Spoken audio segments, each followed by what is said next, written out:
Hey, ladies, gentlemen, dark friends, white cloaks, dragons sworn from all four corners of existence. You are now privy and pleasured to hear us live. Well, maybe some of you are privy and pleasured to hear us live. Some of you have to wait until it comes out. But that's okay.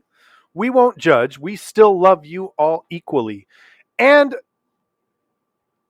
we you know we just love you sooner if you're part of our live crowd, which is free for now, this week and next week and the week after that. So July 29th is the final week of free live recording. After that, you must be a Patreon supporter. Yep. But that's not what I'm here to talk about.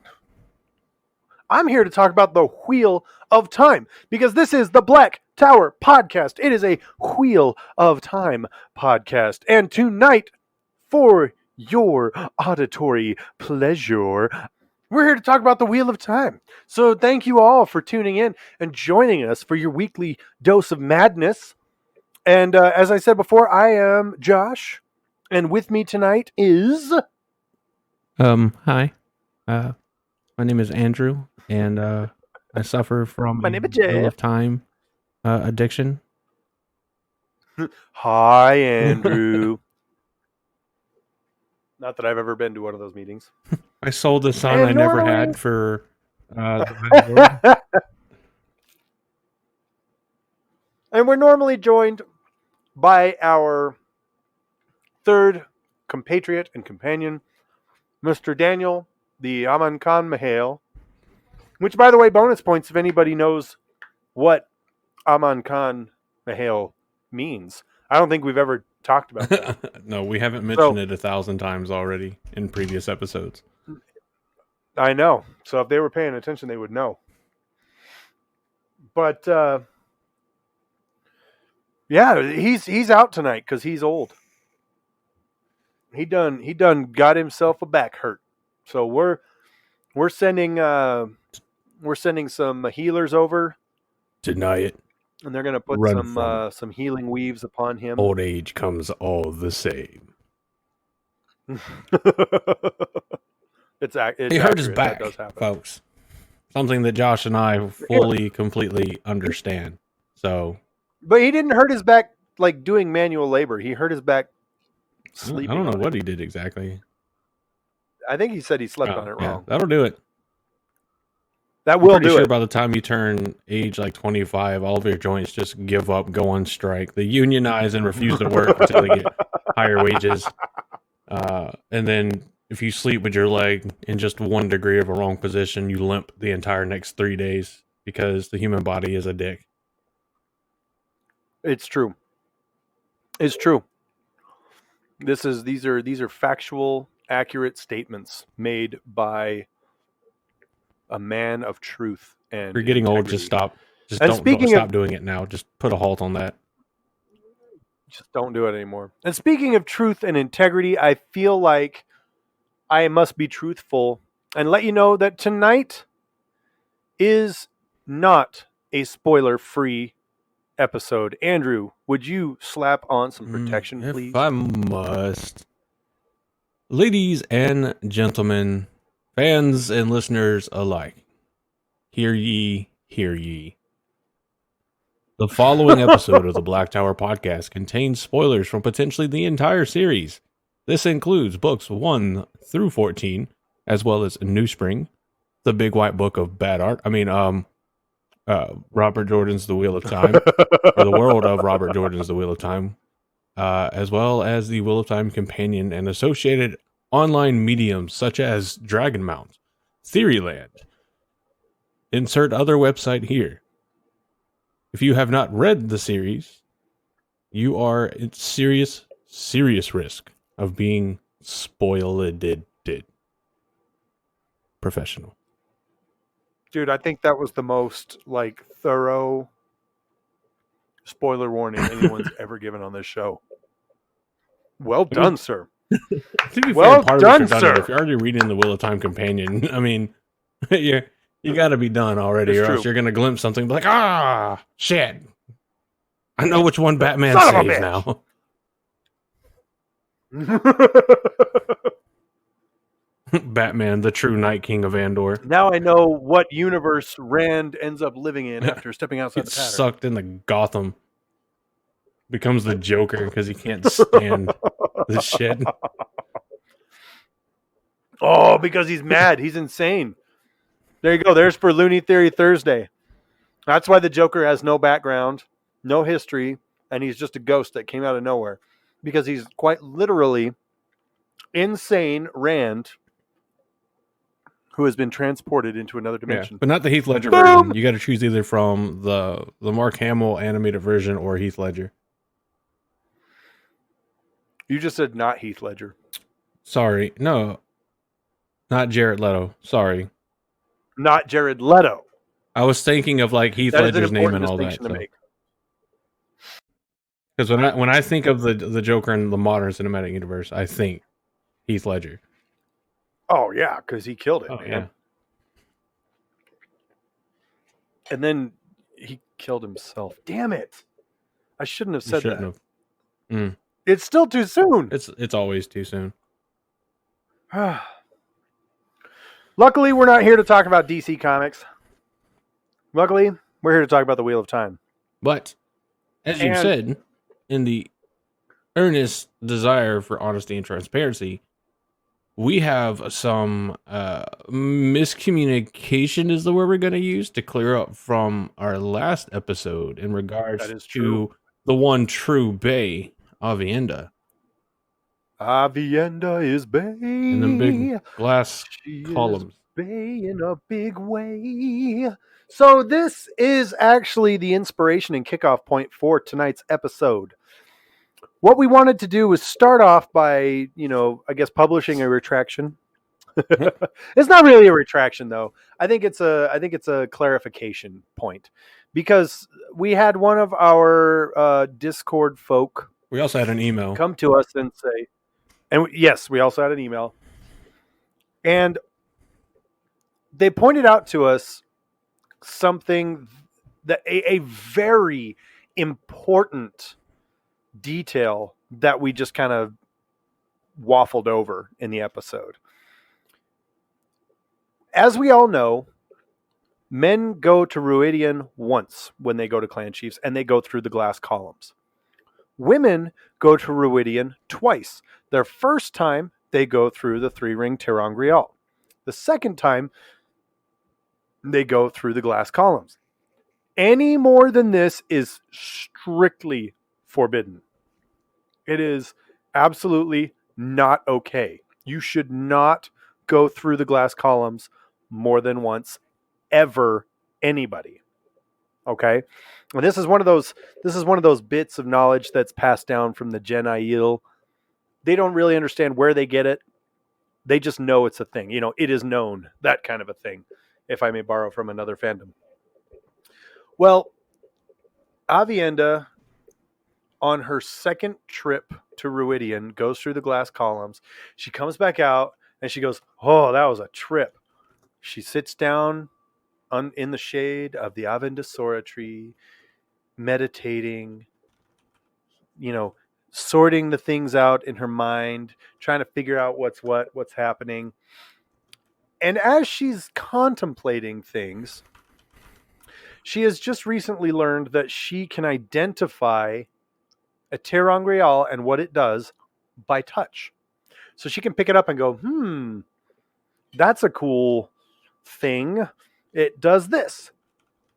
And she's just learned this. And so in that sort of Zen state that she's in, she goes back over to the glass columns, not with the intent to enter, but only with the intent to touch the glass columns in an effort to understand the nature of those ter'angreal.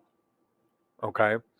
So then she goes in and sees several generations into the future going back generation by generation by generation until she has the vision of seeing herself from the point of view of her granddaughter. Very important distinction, very important detail that we kind of missed. Yeah. So it wasn't just one of our lovely Discord folks. Like I kind of mentioned earlier, a lovely person by the name of Daniela. I think I'm saying that right. It's got the double L Yep. and the E. Sent us an email. So we actually made this error as well in our second episode on Avienda. And they were kind enough to point out that I believe it's pretty much the same thing. Yes. Yeah, afterwards sat underneath Avendus, not Avendusora, but Avendeldora. Avendeldora, contemplating her life and the affinity for her talent in part for figuring out the purposes of ter'angreal. Yeah, so basically everything Josh has said. So we had two people that pointed out the same thing, and we cannot thank you enough. Yeah, none of us have like read the book series enough to know literally everything about it. And I think even people that have read the book series 1,000 times don't know everything about it. They know a lot more about it than we do. But we're just three people that get together, chat, have a drink or two, and talk about the greatest book series of all time.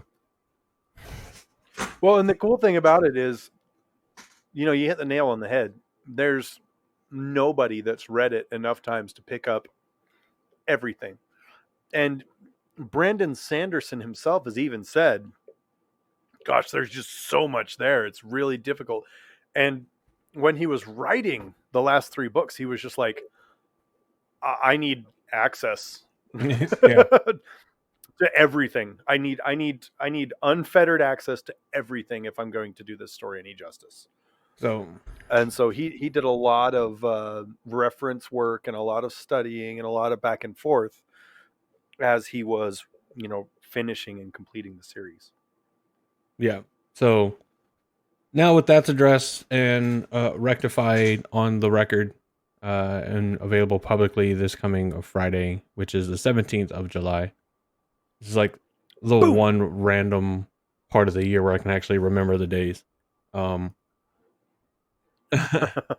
All because of personal bias. But now we can move on. So the topic for tonight, I know the general topic. As far as the individual points that are going to be talked about, I have no idea what they are.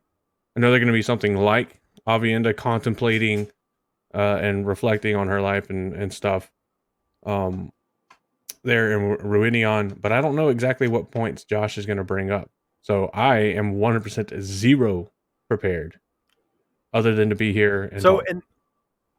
and to react to me. So the idea being that tonight's topic is following along the lines of the correction that we just kind of threw out there, is that those small details that are so easy to miss. They're just the little things that you read and you don't think about until you go back through and you have a little bit more context and you're like, oh my God. That, whoa, blows my mind. And I just thought that's kind of a fun scenario. It's kind of a fun topic, especially for those of you who've read it through once, at least once, and are in the middle of maybe a reread, or maybe your 4th reread or your 10th reread. And there's always just seems to be that little, oh, hey, that was a fun little moment there. And the first one I want to start with, because I think it's my favorite, is Rand touching Saidin for the first time. Mm-hmm. Now, Andrew, can you recall the moment that he touches Saidin for the first time? I'm trying to think, because initial thoughts would be when they're leaving Amon's field and he unknowingly channels to restore Bella's stamina.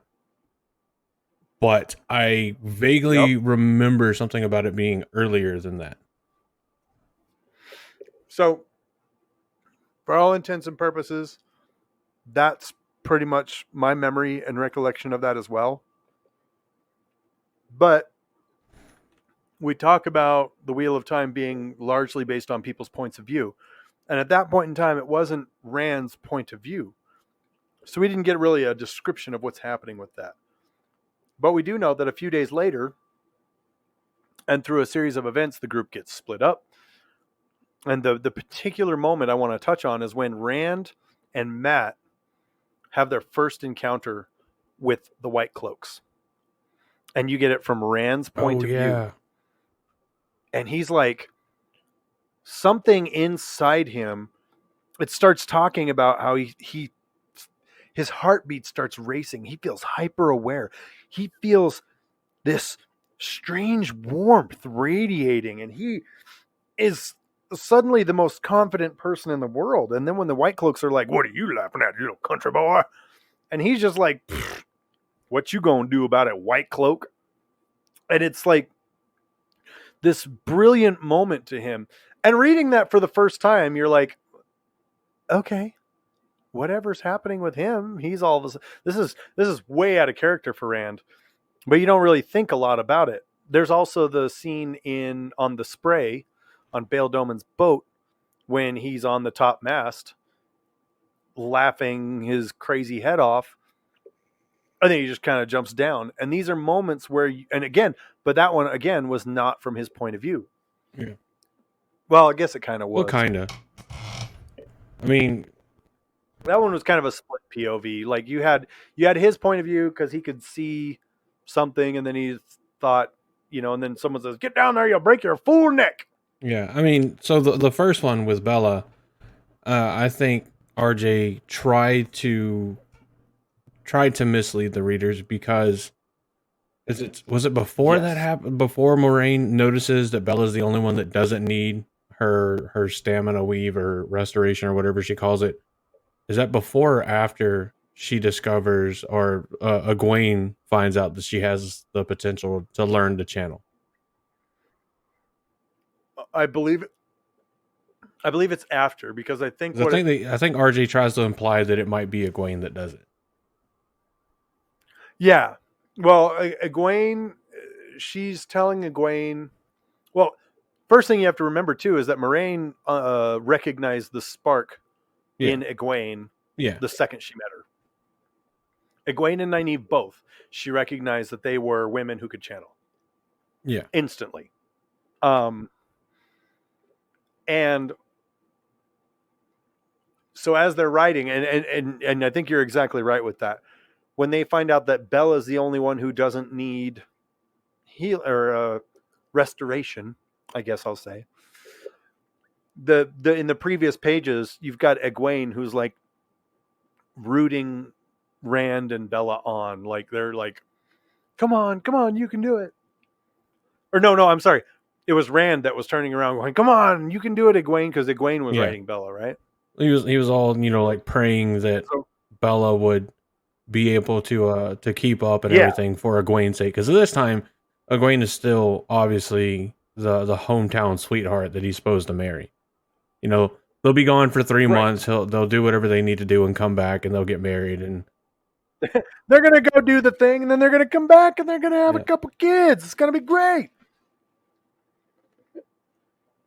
So Rand touches Saidin for the first time, and it's so beautifully glossed over. Well, the second time is too. That we don't even notice it. With the boom on the spray. And then there's the second time on the spray where he's at the top of the mast, and he's just like, wow, this is... And again, it's glossed over so easily. And of course, that's after because he's like... Because the channeling was whenever the ship's boom swung around and knocked a Trolloc off. Which could be easily rationalized as the captain, fucking turning a steering wheel or something like that. Yeah. Someone woke up and did that because they accidentally tripped over a line and moved something over because there was screaming in the middle of the night. Yeah. So, but with the White Cloaks, that's the first time that you get to see a 100% solid point of view from Rand that he's now recognizing something's strange. Something's happening. Yeah. But I mean, And so I agree. It's easy to gloss over. It's one of those things you actually have to either think about it after you've read it, and after you kind of get exposed to male channelers, or you listen to Moraine talk about when she's like trying to convince Nynaeve that she can channel as well, and she says like, "Did you ever have a period where you wanted something so badly, and then it happened, and then suddenly you fell violently ill?" And Nynaeve's like, "Bullshit, fortune teller." But yeah, right. so Well, and that's the thing too, is that shortly after this encounter with the White Cloaks, Rand falls to a terrible fever. Yeah. And Mat ends up basically dragging him because they're trying to get to Four Kings at Whitebridge. And Mat ends up like almost kind of dragging him because they're like, he's like, "Burn you, Mat. Rand, do not die on me. Like, I don't even know where this fever came from. I don't know what's going on." And you've got Mat, who is tainted with the dagger, and Rand, who is, feverish from his first touching of Saidin, his first unguided touching of Saidin. And it makes for a pretty interesting little moment there. I'm Because going to disagree with what I initially said as the first time Rand channeled. I think the first time he actually channeled was when he was basically dragging Tam back to Amon's field after he was injured by the Trollocs. Oh, really? Because I think please. I think that the reactions, the euphoria, and that kind of stuff, it builds as you touch the source more until you have that Zuko fever character change moment. So I think he did that there. So there would have been like mild euphoria, something along the lines of just even euphoria of sorts, or small happiness of getting there, and then him being understandably. So how much of him telling Nynaeve that she had to do something, that she's full of shit, that you have to be able to do something. Oh, well, fuck you. I'm gonna go to the wise one, and acting that way. How much of that was part of that exhilaration from like touching Saidin for the first time, and how much of that was pure desperation over his father? I think you can make the argument that it was probably mostly concern over his father, but I think it could have been a relatively immediate effect, because at any point during him pulling Tam to Mon's field, he could have unconsciously, done something to maybe help stop the bleeding, or to give, even just give Tam more energy, all that kind of stuff. And then when he finds out that Tam basically tells him that he's adopted in a fever dream, it breaks his concentration, and he can no longer assume the flame in the void. I don't know. Well, and no. I think that's a great point, because at one point in time it's talking about it's going to take me all day to get there. It's going to take me all night to get there. I don't know what I'm going to do. Oh, 1 foot in front of the other, 1 foot in front of the other, 1 foot in front of the. All of a sudden he's like, "Oh, hey, look, I'm here." Yeah. I mean, when he starts getting super tired, he's like, "I just need to focus on the task at hand. Flame in the void, flame in the void." And the entire time it's Tam, don't die. And which one do you think he feels a higher desperation to do something about? Egwene on Bella, or his father dying as he's just trying to pull him to help? I think he'd feel more desperation for that. So I think that there's a good chance that was actually the first time he channeled, to maybe restore some stamina for Tam, whatever it was that was unconscious and uncontrolled. Because there is a point where Tam like pseudo regains consciousness and starts talking again. I mean, yeah, it's fever dream because he's fucking hurt. Well, but he's actually lucid at one point in time, like enough for Rand to give him a blanket and be like, "We're going to the city. Just stay with me." And then he kind of goes back out again. Oh, are you talking about after he runs back to their farmhouse? I thought at one point in time he was in the litter on the road, or in the woods anyway. Oh yeah, because he hears the Myrddraal horse approaching. Yeah, and Tam starts like muttering, and he's like, "Shut up, shut up, shut up!"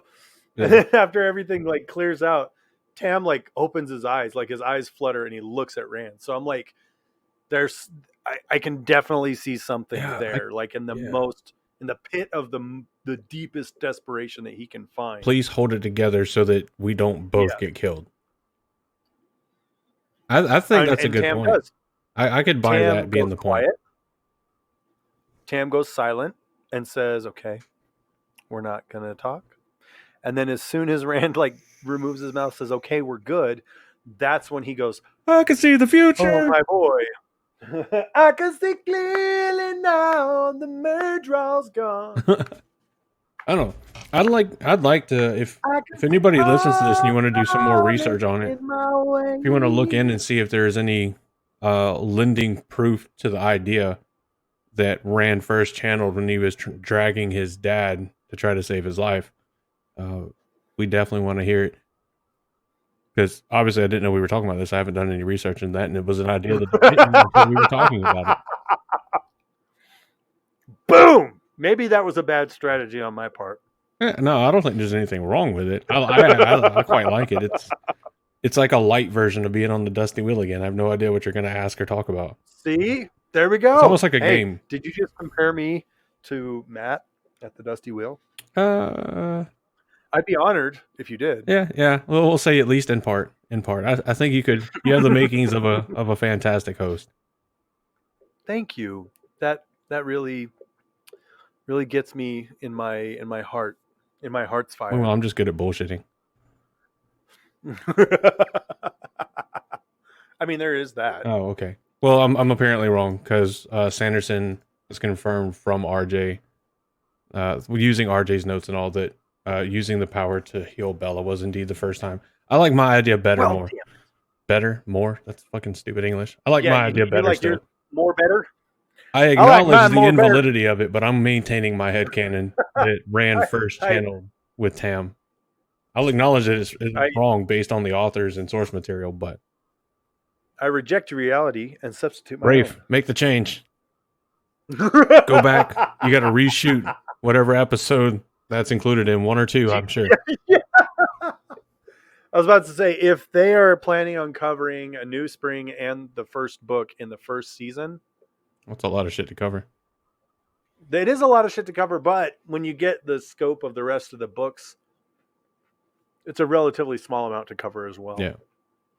But what is the next what is the next Gray Man plot detail that you have? We're going to call it that. So the next Gray Man plot detail I have, and this is one, this is probably not going to inspire as much conversation, but I'll be the judge of that. is also something that a lot of people kind of miss, right? Mm-hmm. So when they arrive to Shadar Logoth for the first time, and Moraine says, "Everything here is tainted. Like a virgin. Don't touch shit. Don't touch anything. Keep your nasty ass hillbilly hay in your hair, farm boy hands in your damn pockets, and don't touch nothing." They find Mordeth's treasure room, and they're like, "Oh my gosh, look at this. A handful of this could buy one of the best farms in the Two Rivers. And oh my goodness." And Matt's got the dagger in his hand. He's like, "Look at this dagger. This is crazy. Just the gem out of it." And all of a sudden, Mordeth is like, "Hey guys, how's it going? Let's be friends." And they're all like, "Ah!" And they run off. Well, what the small detail here is that Matt did not willingly pick up the dagger and stuff it in his pocket and take it, just to be like, "Haha, I'm a shit." It was reflexive. He got scared, he tensed up, and in that moment, you just run. And that's what he did. He didn't think about it, he ran. And then at that point in time, I will say, is when the evil of Shadar Logoth sort of had its hooks in Matt, which is why he wanted to lie about the dagger. He Mhm. didn't want to tell anybody he had it. Because it was like, it starts Yeah. with a desire, right? They all three had the desire. And then what Matt even had the excuse later on of, well, he didn't give it to me. It wasn't a gift. So it's okay. And Moraine, I can almost see Moraine like rolling her eyes like, dude, even Aes Sedai like bandy words like that. Like, well done, but no, Yeah. for real. You shouldn't have taken that dagger. Matt did not go in and with the intent of looting the place and take the dagger because he was like, oh, sweet, what a cool dagger.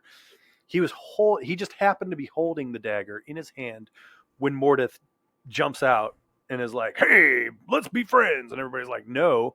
And he blows up like a balloon and starts scaring the hell out of them, and they run. And as a matter of fact, I think the way it's even written, you don't even realize he's got the dagger till they're within Moraine's wards and they're like spending the night and getting ready to leave. And that's when you find out that Matt has the dagger. So that's my second easy to miss plot point. What do you think? How do you feel about that? Do you think that deserves a place on the list, or do you think that's just one of those things that is any kind of a happenstance? I mean, the pure wording and reality of it is absolutely correct. I mean, he did not take it, because even if Mordeth was able to go through the plan before he found out that the Aes Sedai was there with him, and he blew up almost quite literally, he literally did like a fucking balloon. It was a fucking Macy. It was a fucking Macy. Right. What is it? The Macy's Day Parade. A Macy's Day Parade balloon. Made himself into a human, or not human, but whatever float. He was like, yeah, if you'll help me carry, as much as I can, you can have some of what's left. So at no point, based off of their agreement, would Matt have legitimately taken anything unless there was a discussion of, oh no, you can't have that.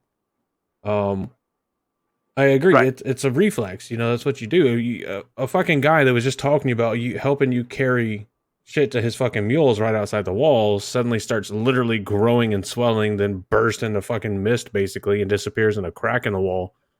Yeah, you're gonna grab whatever the fuck you can, and it's not always gonna make a fucking dagger against a guy that just turned into mist makes no sense. But he just grabbed it. Right? You're not gonna think to drop what you're holding and run. You're just gonna run. I mean, again, and there's something to be said there about Ta'Veren nature. Well, what did the dagger lead? Well, the dagger gave Rand extra motivation to track down Padan Fain and recover it along with the horn, because Matt was going to die if he didn't.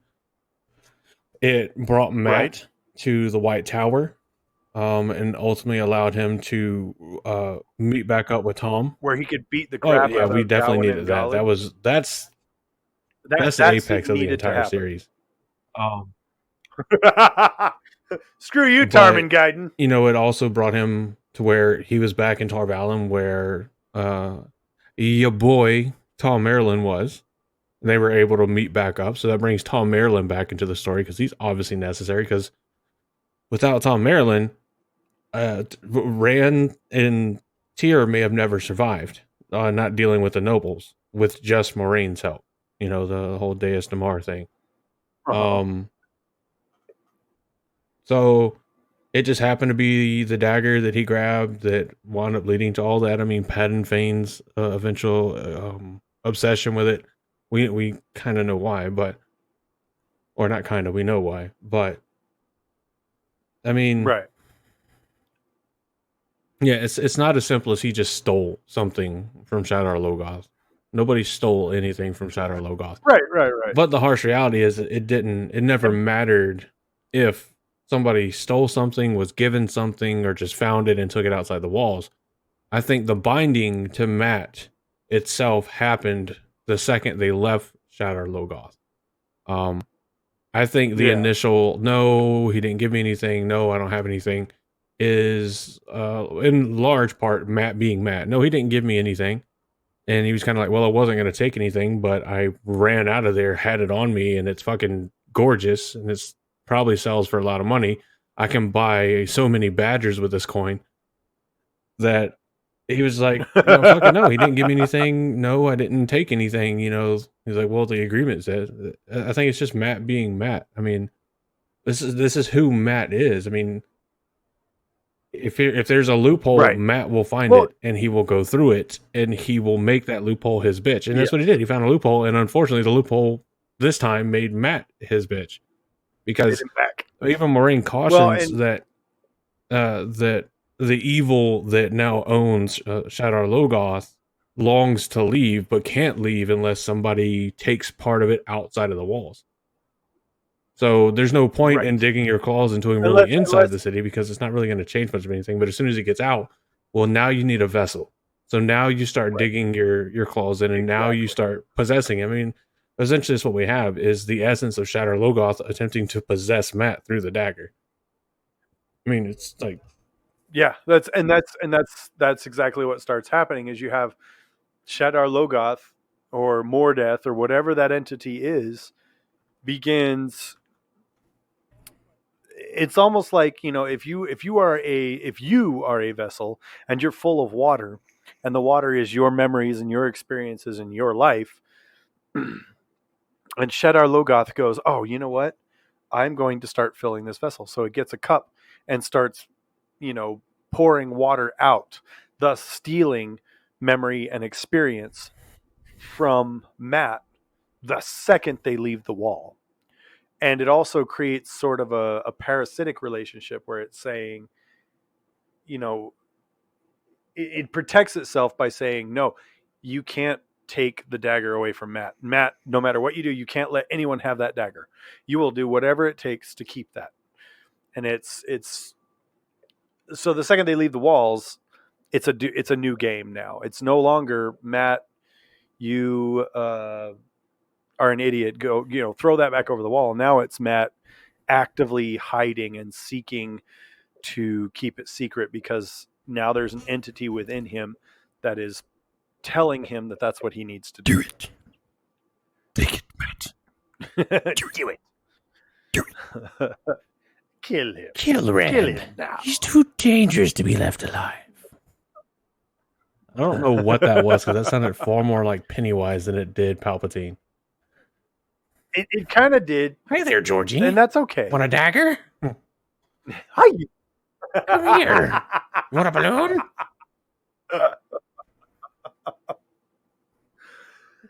Pennywise likes the devil. We have so much fun together. No one's dying to play with Joker. Except for maybe... Not going to finish that. Not going to finish it. Nope. No, don't do it. Nope. Don't. You just got on me for that. Oh. It's always too soon. Don't be wrong. It was a killer, no pun intended line. But... It was. So yeah, second detail, Matt did not actively steal a dagger. It was a reflexive action based on the fact that he was an ignorant hillbilly, hay in his hair farm boy who'd never seen the backside of any type of city. So they were still a bit starstruck when they went to Shadar Logoth. It's not, you talked about that Taviran nature, and I'm even going to take it a step further and say that their three of them, their Taviran nature together, helped them even find that treasure room. Because you find out later in the series that Shadar Logoth is like 3 or 4 miles from one end to the other. And they got there, and within a matter of minutes, they were right on top Matt of destiny. And well, and they even talk about Lon, who is looking for them and can't find them. Oh, yeah. Which means they walk a straight path right to the treasure room, and they're like, "Oh, hey, check it out." I would say Matt has a knack for it, but he has to, give himself up. Yeah. Yes, there is. But all right, that's detail number 2. Next.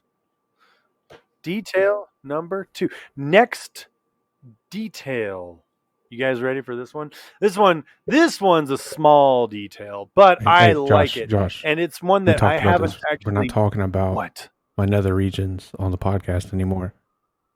Oh, Jesus my Christ. bad. I'm so sorry, guys. Yeah, we can still talk about the taint, but not the nether regions. Oh no, we don't do Okay, that. good. Whew. Whew. I'll let it out in post. You guys Okay. are sworn to secrecy. Sign this NDA real quick. We're gonna edit that part out. Everybody listening live, that was a little gift just for Because you. it's little.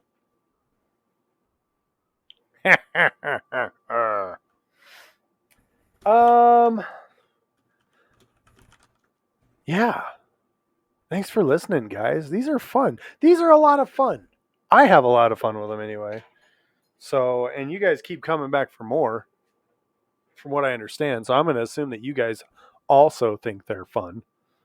But if you do think it's fun, you guys should do is you should tell us. You should follow us on our social medias. And you should be like, you guys are awesome on our social medias. We have Twitter, Black Tower Pod. No. Actually, no, Twitter is just Tower Podcast, at Tower Podcast. We got Black Tower Pod on Instagram. We actually do have a Facebook page now. And it was for mostly so that we could host the event, so that we could get some RSVP action, so we could try and get a head count on who may or may not be joining us. Obviously, the event is pending COVID-19 status. And at this point in time, it's not looking very great. But we're going to be positive. We're going to be optimistic. And we're going to keep planning anyway. Because even if it doesn't happen in the way that we think it's going to happen, I can give you Ashaman's oath right now that we are going to make it a lot of fun, even if it has to be just in a virtual event. And we have to do a series of live broadcasts and whatnot, which we're going to do anyway. So it's going to be a lot of fun. So you could jump on there, like our social medias. Let's see, what else do we got? We got our Patreon, which most of you know about already. It's also pretty good. And if you like the show and if you want to help support the show, then, let us know and tell us how much you love us. We're all about that. So did I stall it enough for the third detail? I feel like if this last detail is not good enough, I feel like people are going to be let down. I feel like I'm overhyping it a little bit. I mean, considering that I don't What do know you what think? it is, it's kind of hard to say if it was over or underhyped.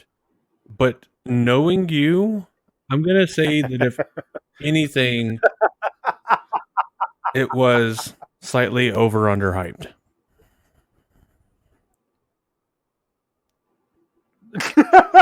Let's face it. I don't know which way it could go. Because the first one was a pretty big one for the series overall, especially for first time readers. That's a shocking thing for first time readers. Not so much for people that have reread 2 or 3 times. Yeah. And then that's a thing that you don't really get the first. The second one about first the dagger and Matt and everything. For me, the interesting part of the discussion comes from the talk about when potentially was Matt actually held to and linked intimately with the dagger versus the semantics of taking something or being given something and why he did it. Right. Because I don't generally hear people say he stole the dagger from Shadar Logoth. I generally hear people say he got it there or he took it from there. And I think maybe he took it from there is kind of where some of the he stole it kind of thing is coming from, which just purely isn't true. You can't steal something from a dead city. All you can do is recover artifacts. See, he's an archaeologist, a conservationist for historical relics. He's not a bad guy. That's right. He's not a bad. Just because he's a guy. Bad guy doesn't mean he's a bad. 2020 is saying, but I don't want to be the bad guy anymore. When we find out that the U.S. government might be banning TikTok. Oh, that's so funny. Yeah, that one was funny. My two daughters are they love their TikTok accounts, and they've been very very upset at the potential for getting TikTok banned in the United States. And I've just been laughing the whole time because it's been, I don't know, it's laughable to me. It's funny. I don't think it's going to happen. So, for the last and final detail that I have figured out here, it is in with respect to specifically two dark friends that Matt and Rand meet on their way to Four Kings.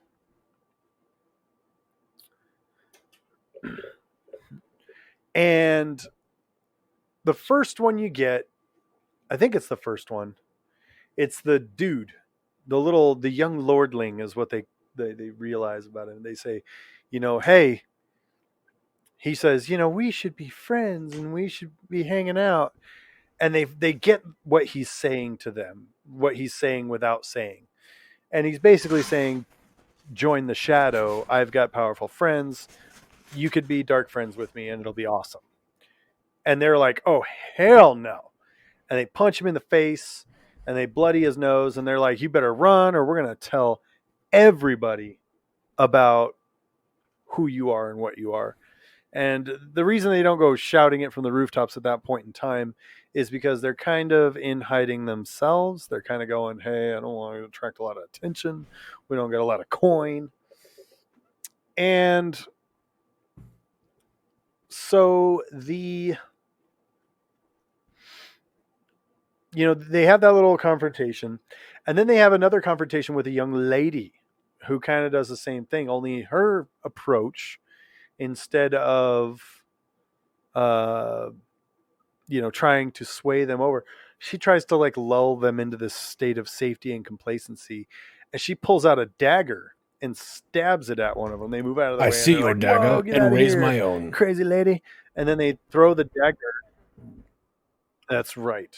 And they throw the dagger in water and it starts like boiling and hissing.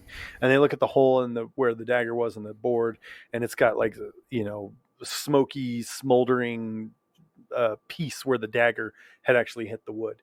Now, the detail about these two interactions is that both of these characters reappear later on in the series, and it blew my mind. So the dude, the dark friend guy, is the kid who tries to convince Morghese when Morghese is being held at the Dome of Truth in Amadisia. He's the one who says, my uncle can get us out of here. If you're willing to come with me, we can rescue you.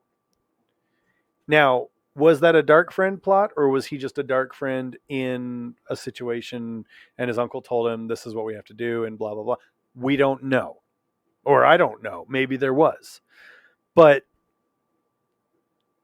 that kid who is later hung by Eamon Valda is the same kid that confronts Rand and Matt while they're walking to Whitebridge. So that's one little piece right there. And then the lady, and I cannot remember her name, she is the one, I think it's in Ebu Dar, but she is one of the ones that are kind of trying to track down Matt. And she's meeting with one of the other dark friends. I want to say it's Doylan Millar, who eventually goes up to Camelin to work for Millie Elaine. Skane. Yeah. Because she went to the White Tower to be an Aes Sedai, but then found out she couldn't channel. She was like, fuck you guys. I'm going evil. Yeah. And she did. And she's like, ha, now I'm an evil bitch. Yeah. And she ends up getting pretty like high in the Dark Friend ranks. Yeah. And she's like ordering people around and shit like that. Of course, she still is afraid of, Black Aja Aes Sedai.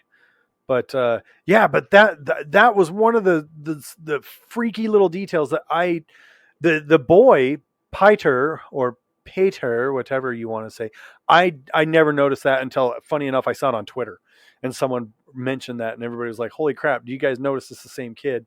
I did not notice that. And then the lady, Miss Skane, the only reason I was able to piece that together on one of my rereads is because Matt caught a glimpse of her and ended up oh no, she was meeting with Bors. What's his name? He was the white cloak. Carradine?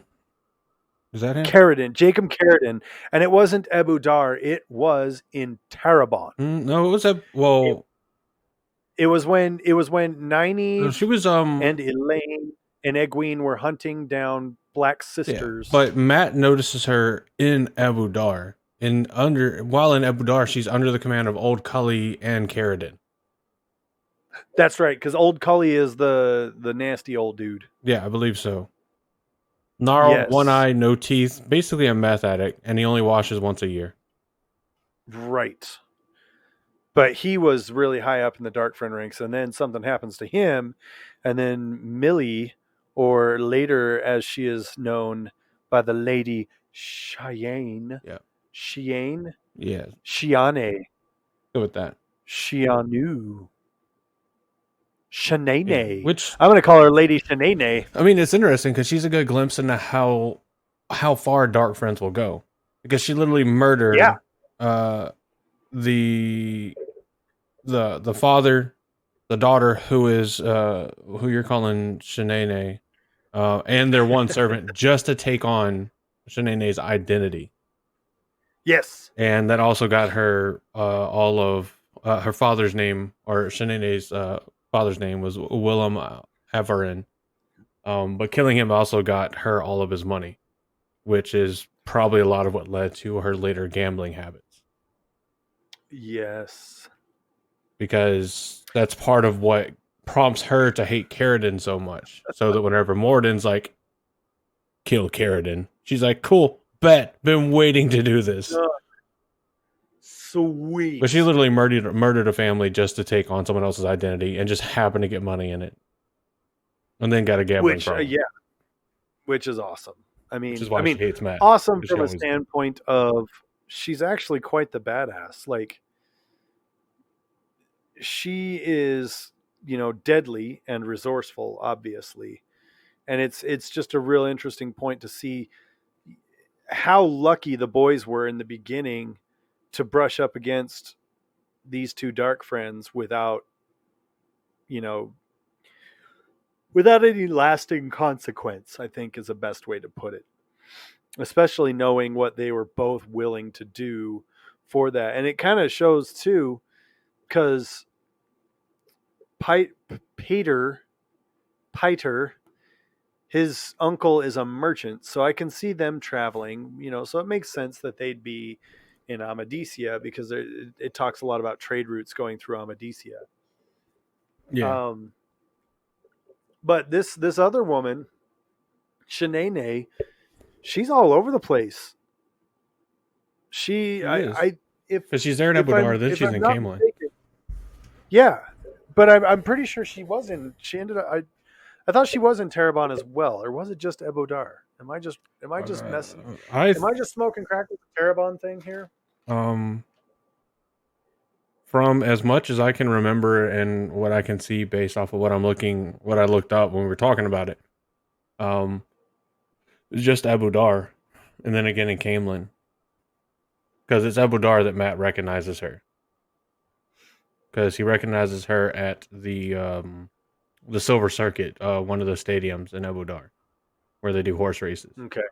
Which right provides a good plot device, because Matt, is well into gambling. Though I am Matt. I'm actually looking at this watt.fandom.com. You spelled Matt with 2 T's, which isn't how Matt is spelled in this particular line. Man. Look in your section on Millie Skane. Go down to Abu Dar, and it's in the second. I can't call it a paragraph, but whatever. Take out one of the T's. But yeah, I mean, because he gambles and he bets on stuff, and she does too. Yeah, that's what it was. Yeah, because I was I remember reading through that, going, "Ha, she's what's her bucket from My Fair Lady." Mhm.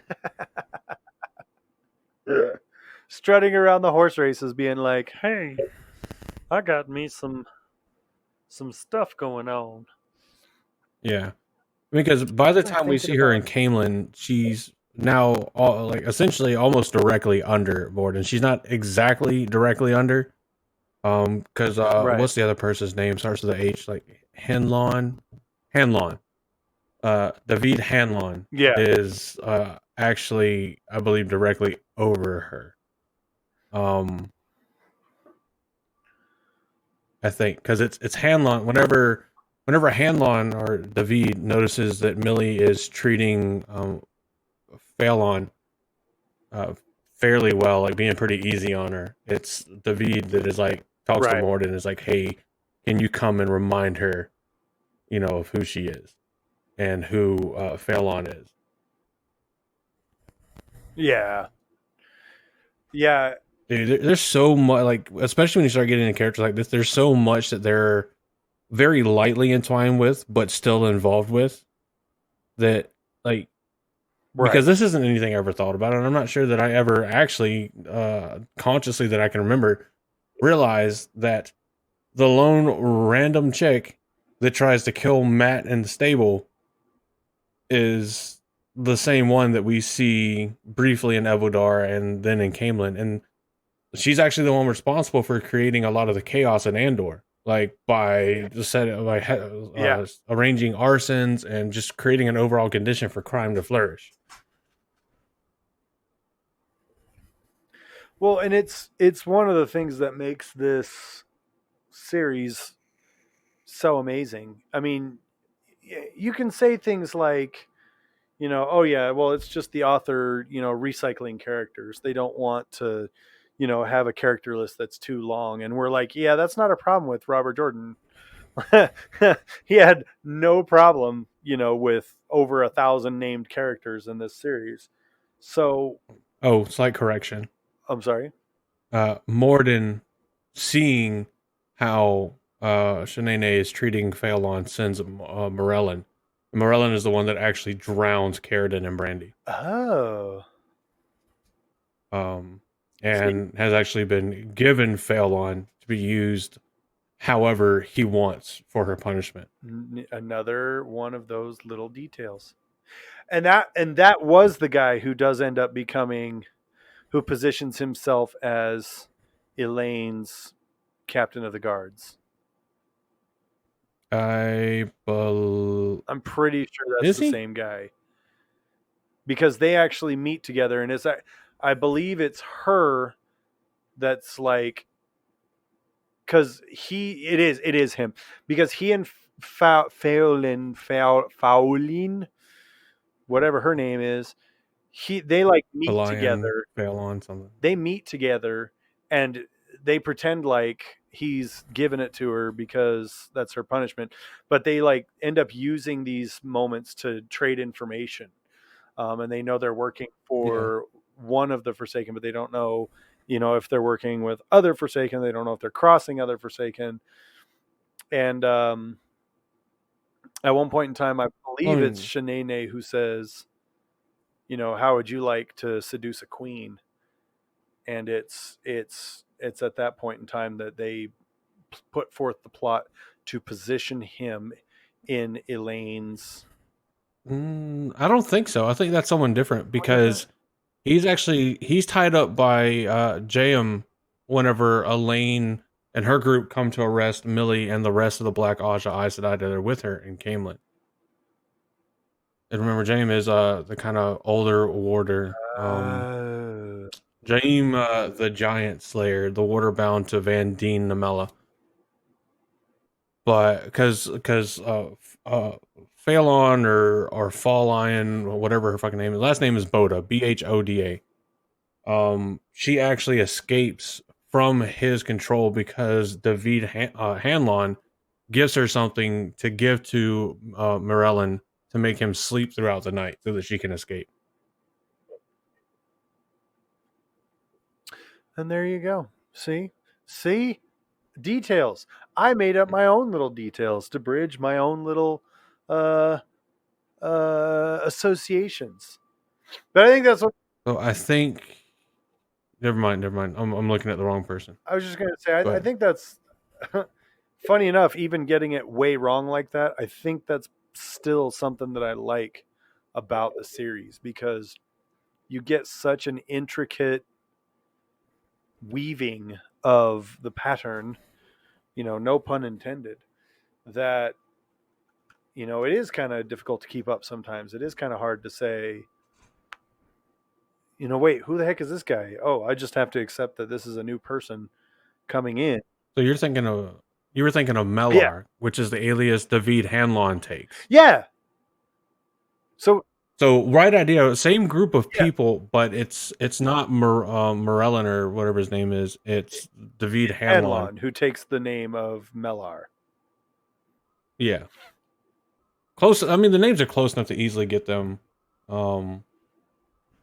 like to get them confused, which we know is something that RJ and Sanderson, following his tradition, like to do. Yes. It's very evident that's it becomes very evident very quickly that that's a theme in the book. And I think Yeah. that's why rereads are such a popular cultural Oh shit! detail in the fandom, is that you can't just read it once. You have to read it again and again and again. And that seems to be like the first answer that people give when they say, well, I finished it. Now what? And the first answer you get is read it again.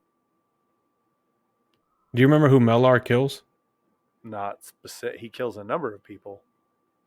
So think end of the series, last battle. I'm not there in my reread. So I haven't spoiled myself. David Hanlon, who takes on the name of Mellar, is the one that leads the group of mercenaries to ambush Elaine and Brigitte, and he's actually the one that kills Brigitte. Oh, you bastard. And he's also the one that does a lot of the hailing of her Elaine's death, allegedly, to try and demoralize the troops. Hanlon is the one that starts going to cut the unborn children from Elaine's womb. And Right, I do remember by that this one. time, of course, yeah, so that's him. This is the same motherfucker. Yeah. Because at that point in time, he has been fired, if I'm not mistaken. They've already I think so, tracked him down because and fired him, and then she gets captured by the Black Sisters.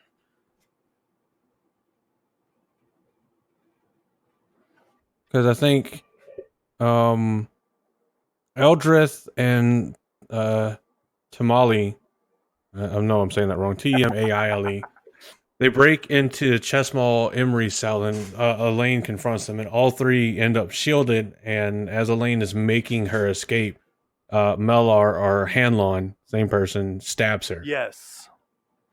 And then makes Chesmal heal Elaine, and Elaine winds up literally incinerating her. He also grabs one of the copies of the Foxhead medallion, which makes him impervious to Elaine's weaves, stabs Tamali, and slits Eldrith's throat, stating he is under orders. And then Elaine starts tearing the ceiling down, but he manages to escape. Yes. That dude is scary. Yeah, this is a good villain. Like, this is that good hands-on ninja style villain, I guess. Yeah. Well, he's deft at. I think I'm even going to say this. I'm noticing the trend when it comes to piecing together characters that are so subtle that you can almost forget, or sometimes you do straight up forget, that it's the same person you've met previously.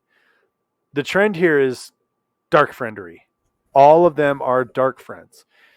And I'm going to say that the reason that all of them have this trait or skill is because by nature of their, essentially their religious / political views, they have to remain in secret. They have to move a lot, and they have to be able to think quickly on their feet. And I think that the higher up on the dark friend ranking you are, the better you are at keeping these details shielded, the better you are at killing without remorse, and the better you Yeah. are at 'Cause- assuming a new identity or a new persona, because that's where the Dark One needs you. The Great Lord needs you here. Now the Great Lord needs you there, and failure is not an option. If you fail, you're going to end up in Thakandar, and they're going to be using your blood to quench their blades. Yeah. Because Hanlon was never actually fired. Remember the cut purse that gets turned in, and instead of having him imprisoned or executed, Right. Elaine gives him a job to follow Most Mellar. talented cut purse Camelin has ever seen. Yeah. And it's after what he reports back that Elaine has Hanlon arrested and questioned. And then you get the jailbreak scene where he breaks away from Camelin. Right. The main point being that he is no longer under Elaine's employ. He has been outed. He has been discovered. And he was a mercenary anyway, so it was somebody that was never trusted anyway. Wait, hold on. I wonder. Yeah, so he does. Yeah, so you're right. He does get promoted entirely to captain of the Queen's bodyguard. He's not just a mercenary, and he is the one that everyone speculates is the father of her children. And she allows it in order to protect her children, because if everybody knew they were Rand's children, they would be a target, and she's trying to protect them as long as possible. This dude's name that I honestly didn't remember at all actually turned out to be a fairly important name in the plot. Or we'll say at least involved. I would say important, but important enough for men to actually have a viewing of him. So it's crazy, though. It's crazy. I mean, I think Robert Jordan does a fantastic job of writing these types of plot devices and character traits in order to assimilate them to an organization. And I love that unwittingly, just picking these on this last detail, just picking these three characters that we immediately went to as these are the ones that are the slipperiest, that have the details that you can miss the easiest. All three of them happen to be Dark Friends. I mean, we could even do a whole episode about all the things we didn't know about Padan Fain. Oh yeah, and I really like that Jordan is consistent in his character trait writing when it comes to writing Dark Friends. That's pretty cool. I like that, and I think that's a new facet of the Wheel of Time series that I'm just now seeing for the first time, and I'm really loving that. Oh yeah. I would definitely have to agree with you there. I don't know. He was definitely one of the names that, clicking on or looking up stuff to remind me of the stuff from the series, because I mean, well, and he's so involved. It's been a while since I've read part of this. Yeah. Too. He and Shanae are. Piter, I think if he hadn't gotten caught by the White Cloaks, I think he'd have a much bigger story arc as well. There's a lot of it's like so hard to remember, because some of this stuff, like, you only realize they're the same person based off of the character appearance description. Yeah. Because whenever it comes to like, oh, here's a bad guy that has this aura of he'll kill anyone that comes around him or whatever, it's like, okay. Well, and what I'm thinking that one of the things that makes this how do I want to put one of the things that makes these small little details so amazing is they're small little details that as you're reading, you go, ooh, that's cool. That's information that I need. That is quality content information. And as a result, your brain just kind of goes, okay, that's context that I need. But you don't necessarily consciously remember that. It just helps you paint the picture of the story in that moment. But there's so much layered detail in those moments that it's kind of fun to kind of dive a little deeper on those specific moments and look at it and say, holy crap, that is so cool. Yeah, I mean, I love stuff like this. I love being re-exposed to characters I didn't even realize I was being re-exposed to. If that makes any sense, like because no part in my read or my reread did I ever associate Hanlon with I don't forget Mellar. Mellar, yeah. Part of it, I think, is there's just so much that happens, and if you're trying to keep track of everything, like I was kind of at least trying to do on my reread, and even in my first read, because you're trying to remember everything that's happened, and everything that's going on, because you know there's links all over the place. I mean, and you even call the thing a link during your first reread, you realize about halfway through the series, you're like, oh shit, this is all circling back. Yeah. I mean, I should have paid more attention. Everything does. I mean, and there's a lot of it. There's a lot of stuff that you can semi easily follow, because of the way the first couple books are written. Because because like we've talked about before, the series was when RJ initially conceptualized it, he thought he'd be able to do it in 6, maybe 7 books. And then he got to like book 3 and was like, no, I'm fucking wrong. This is going to take a while. Or it might have been a little bit later that he decided that. But I mean, you have all this stuff that initially, when it was written in books like 1, 2, 3, maybe 4, was intended to have some kind of link in the next couple books. So I can just imagine him sitting there going over his notes and what he's already written and stuff and looking at it and being like, fuck, I have to expand my timetable because none of this can logically make sense and be enjoyable if I try to cram it all in 6 books.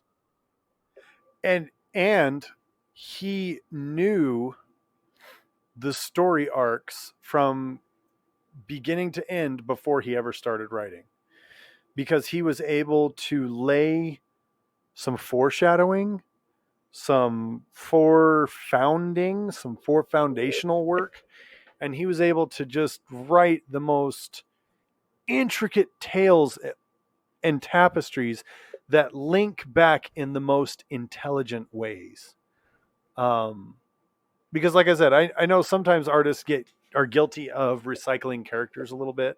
But Robert Jordan, when he does it, it's done intelligently. It's done with purpose. It's not just so-and-so miraculously survived and they're still here. Yeah. It's a way that adds to the story.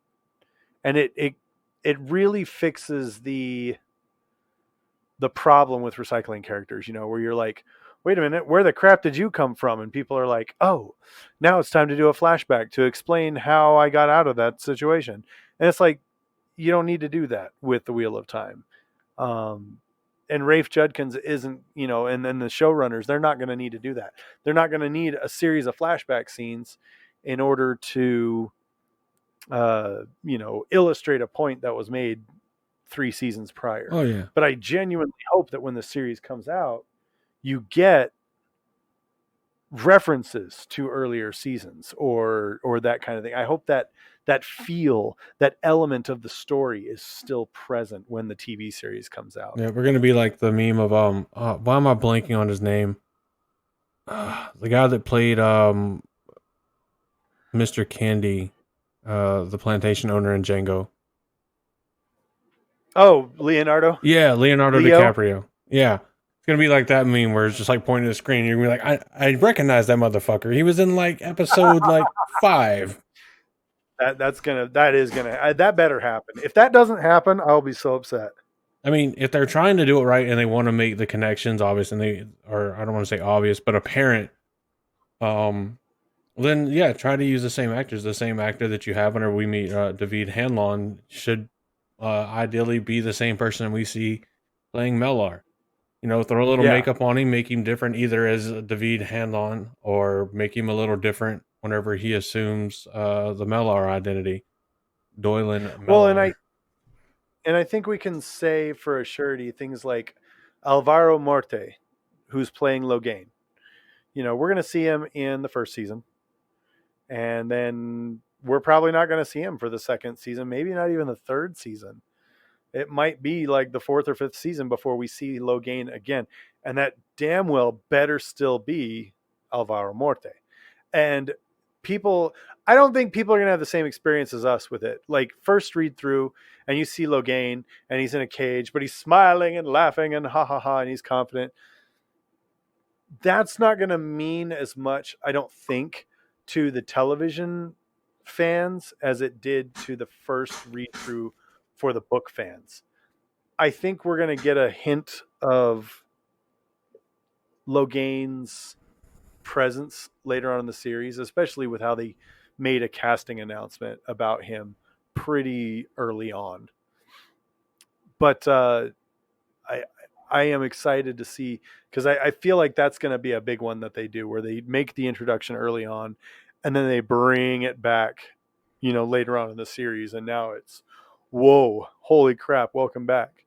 So it'll be interesting to see what types of things that they do with those types of associations and how they translate those seemingly insignificant but oh so heavy details from the books to the TV series. I'm really excited to see how they do that, because I feel like that's one of the elements in the story that make the story what it is, and you kind of have to retain that if you want it to keep its Wheel of Time ness, its the feel of time.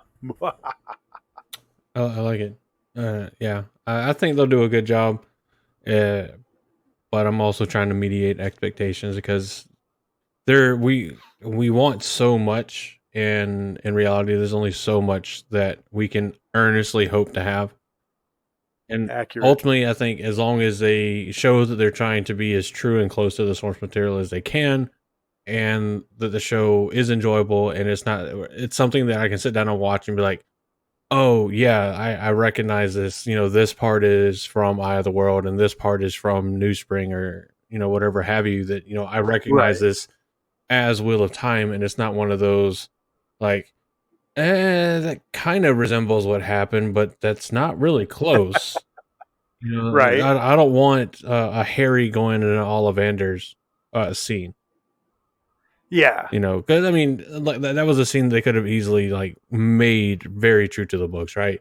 Having tried one or two, they fail, and then do one of the transitions where the camera pans behind a bookcase or something, and then when it comes around, you see an exhausted Ollivander and thousands of boxes of wands sitting around, and everything. Yeah. Like, that's something they easily could have done. I don't know why they didn't. That's first movie.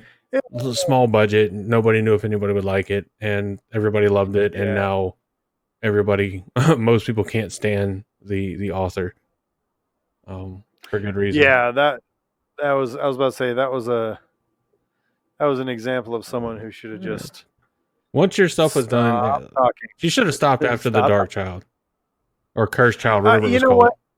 Yeah, I agree with that. And then there was just stop, release your book. Do a little bit of things around that, and then just disappear quietly and enjoy the royalties you're going to get, because they're still selling Harry Potter costumes and merch and everything.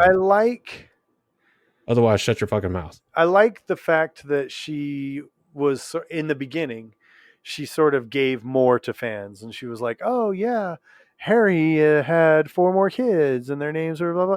Okay, that's fun. That's kind of like a Naruto feel. Okay, cool.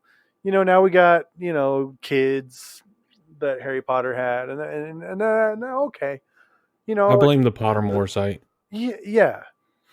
I think she saw that she could still try to milk this cow for more. Yeah. And she pulled too hard on the udder, and now everything's bleeding. She pulled on that teat way too hard. Yeah. But alas, this is not a Harry Potter podcast. Thank you, because if it was, we'd be way bad. Out of our elements. But I do have to say, I think that it is actually relatable, because Robert Jordan did have a plan in place for identifying these seemingly insignificant details. And this is kind of the final point I wanted to make on the subject. And this is actually another part of this idea coalesced with, reading this sort of take on Robert Jordan's world here, combined with the corrections that were given us.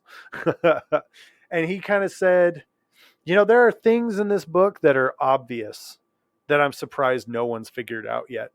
And there are things in this book series that I am shocked that buried people deep. figured out, that were buried Yeah. so deep, and people instantly figured them out. And if I'm not mistaken, please someone correct me if I'm wrong, but I thought that I remember seeing at one point in time that the deal with these fan theories and these kinds of things that RJ passed on to Brandon Sanderson was such that if you figure it out as a fandom, if you come forward and say, I think this and this and this is accurate, that Robert Jordan, or now Brandon Sanderson, would either confirm or deny said theory. They would say, yes, you got it correct, and this is the information on that. Or they would say, oh, nope, sorry, that's not correct. You got to go back. Which is what makes it fun for readers, right? Because now we get to go to Theoryland, and we get to read, we get to watch Brandon Sanderson's videos where he does AMAs and Q&As and things like that. And there's been a lot of good ones. And one of them that was thrown into the chat just now was about Asmodean's death being revealed in the glossary. Yeah. And when people would ask Robert Jordan about it, he'd say it's painfully obvious who did that. Yeah. I don't know why you guys haven't figured it out. It's painfully you figured obvious. out You know this it was thing, a woman, but not it was a blah blah blah blah blah blah. And so, and then of course the next book that came out, it was like Grendel killed. Here's the thing I love everybody about was like, a lot of this stuff is there's the parts of it that are considered obvious and everything. And of the theories, who killed Asmodean is one of the easier ones to figure out without just going to the glossary and reading it. right. Then you have other things that it takes a good bit of looking, and you might have to read through 5 or 6 of the books to figure out what happened and why this or that didn't happen. But then you have these golden nuggets, these other things that there intentionally is no explanation left. That it's something that it was done because Robert Jordan made it so, but he turned around and said that he wanted the fandom to make their own theories. And there's stuff that even Brandon has said this, that the theories the fans have come up with for how some of the things have happened, some he knows how they happen and he hasn't told because Maria has told him, shut the fuck up. In others, there is no explanation. He's like, and he said that and he's like, some of your theories are better than anything I or RJ could have ever thought up to explain why this happened. And I love that because you kind of get all three, right? You get okay, here's the easy stuff to figure out. Here's the beginner level Sudoku puzzle. Now here's the super universe expert level. And then here's the ones that just have no answers, that nobody can ever look at you and say, yeah, we confirm it. And the best you're going to get is somebody like Brandon Sanderson or Harriet or Maria coming out and saying, I don't know why it happened, but I really like, your theory. And I would love for that theory to be the one that's true. Right. It's really good. I think that is post storybook completion fan service done right. I think Brandon Sanderson and I even think RJ did a fantastic job with it before he passed. May the light illumine his soul. I think Brandon Sanderson does a particularly good job with it because first off, he's just like an awesome guy, right? I mean, he's just so fun and energetic. And if there's one thing he absolutely loves, it's talking to his fans. And with the guidance that he was given by, Harriet and company,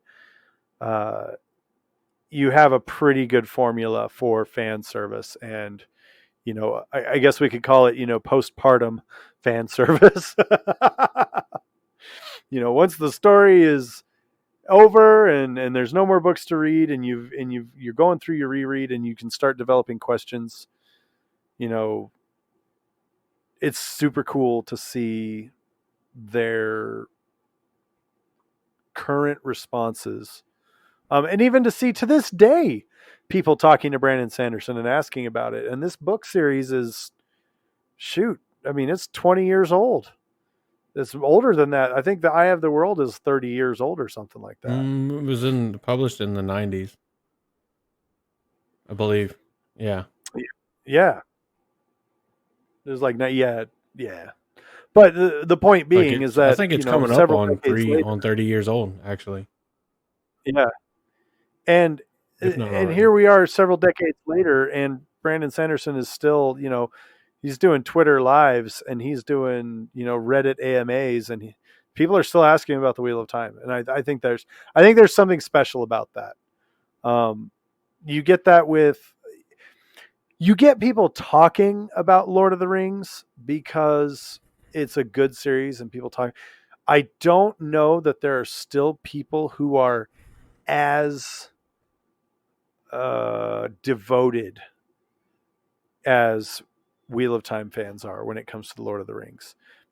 Part of that's probably because there's not as much source material, and part of that is probably because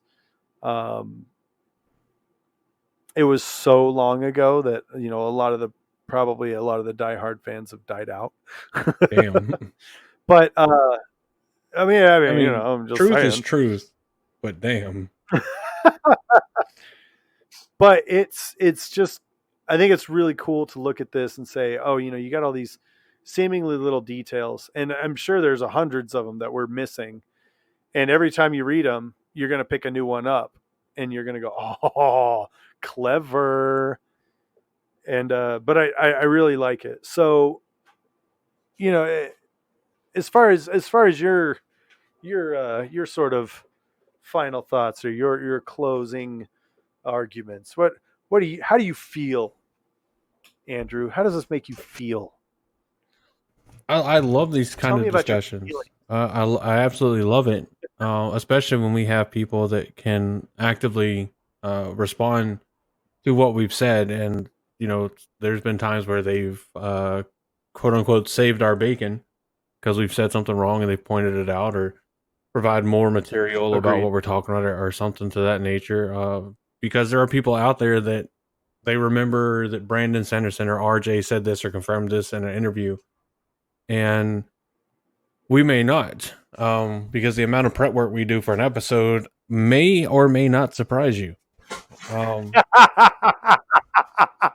Which, if we were professionals, would be like slightly embarrassing, but I like it because I think it helps keep the just normal, just talking conversation about a book series vibe that we want for the podcast. Yeah, we have a topic we talk about, and yeah, we've read the series, and we're pretty good at Google and everything, whenever we need to use it.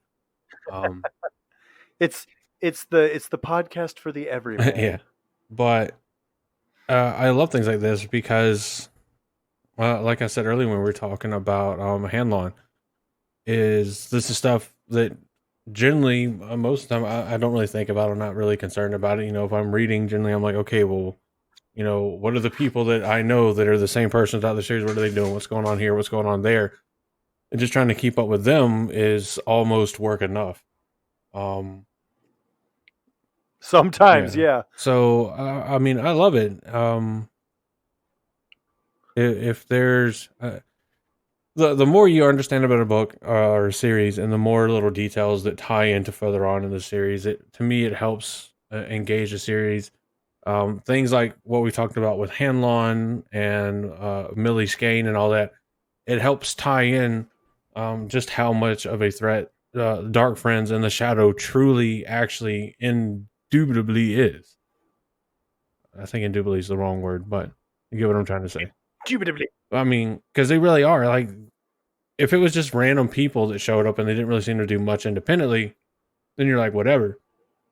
But then you have someone that was there early on and was trusted, and then continues to do things all the way through the last battle, well, now that person seems more formidable because now they've survived a lot, they've been around a lot, they've done a lot, and I think it adds more credibility to the threat that the protagonist of the series feel. So I don't know. I just think it's cool. I mean, which I think about generally every episode we do. I don't know if I could ever name an episode or a topic that we've talked about that I was like, yeah, whatever. I don't really care. I know there will at least be one episode, and I can definitively say it will be one because I will be damned if we ever have to do a part 2 on Going. That shit will be a 30-minute episode. It will be the shortest episode in Black Tower podcast history. Gawain, I am going. he's a simp and a shitlord. This has been our deep dive into Gawain's character. At least he had the decency to take care of himself.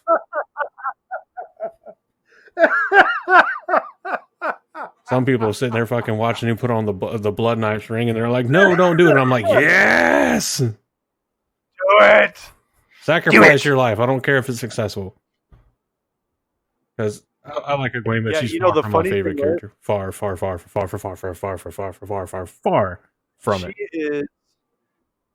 So, I'm in Knife of Dreams, my reread, I'll put a knife in your dreams. and she is. Unless that would be murdered. then Heyo. No, I mean a different knife. I mean, no homo. $20 is $20. And and so far, Gawain has done like doodly squat, and I keep thinking to myself, I don't hate Gawain because I just don't care. I mean, yeah, he's an idiot, but he's been in like 4 pages, and I'm 11 books in. The most incredible thing he does is show up next to Egwene out of nowhere like a fucking stalker.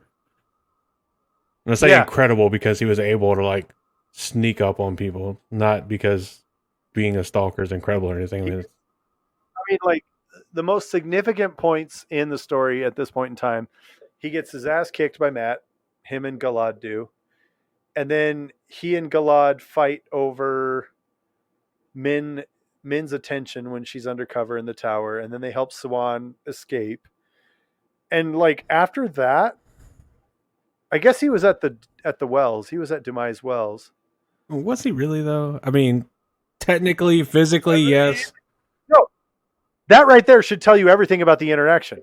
I guess he was at Demise Wells. Such a big event, and it's so easy to forget that he was in there because he was running around the fucking outlying rings of it, trying to keep the younglings alive. Oh, everybody makes fun of us because we're young. You know what we'll call ourselves? The younglings. I'm like, yeah, because you're all like in 5th grade, running around playing dodgeball while the rest of the world is playing Deus Damar. And I swear, the day I learn a life lesson from Gawain is the day I swear off the internet. That's the day I quit drinking. You know what I learned from Gawain? Don't simp over somebody so hard that you sacrifice your life needlessly. Yes. It was needless, but still the best thing he ever did. Because it at least enraged Egwene enough to do what she needed to do. I love it. Well, folks, that's our time.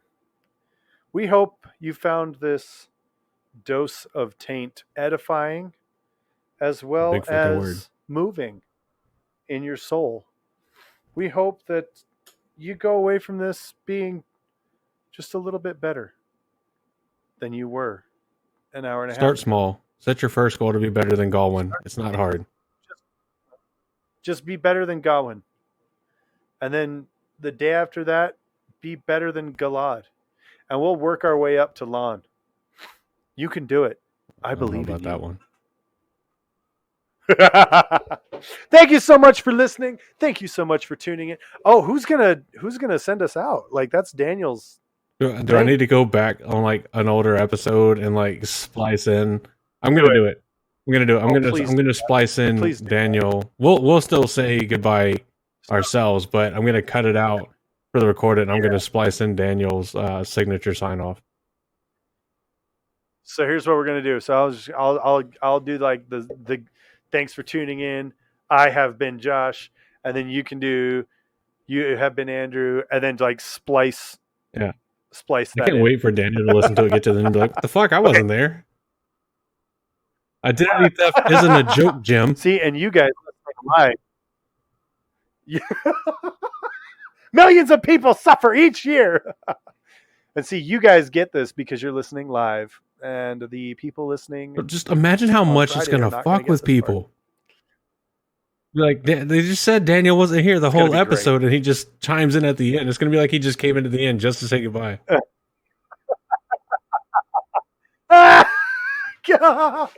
I'm sorry. Gawain is the extra duck sauce packets in your Chinese food bag. Just throw them Done away. Congratulations, Morshadi. You managed to break Josh. We didn't have to have an episode where Josh wasn't broken. There we go. That's how you know, like it was at least a decent episode because Josh breaks. That was good. Oh. Gawain is duck sauce. I like it. Thank you so much for tuning in. Thank you for partaking of your weekly dose of madness by allowing us to pour it directly into your ear holes. From all of us at the Black Tower, to all of you out there, wherever you are, I have been Josh. And I have been Andrew. And in case we don't see you again, ladies and gentlemen, good afternoon, good evening, and get the fuck out of here. No, and everyone, good night. Good night.